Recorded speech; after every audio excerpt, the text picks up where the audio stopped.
In this video, I will show you how to buy Castle app movie premium, so make sure to watch the video until the very end. First, open the Castle movie app on your device. Make sure you have stable internet connection and log into your account. If you don't have account, sign up by providing your email address and creating a password. Once logging, look for the upgrade to premium option. Typically look at it on the apps menu or on the home screen. Click on this option to proceed next. You will be prompted to choose a subscription plan. Castle movie app usually offer monthly, quarterly or yearly plans. Select the one that fits to your needs.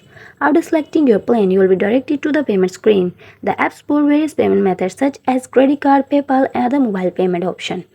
Enter your payment details, click to pay to complete the transaction. Once the payment is proceeded, you will receive a confirmation message. Your account will now have premium access, unlocking exclusive content and ad-free experience.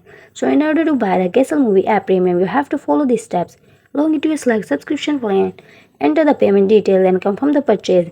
Enjoy premium access to all the features that Castle movie app has to offer. And that's it, you are done.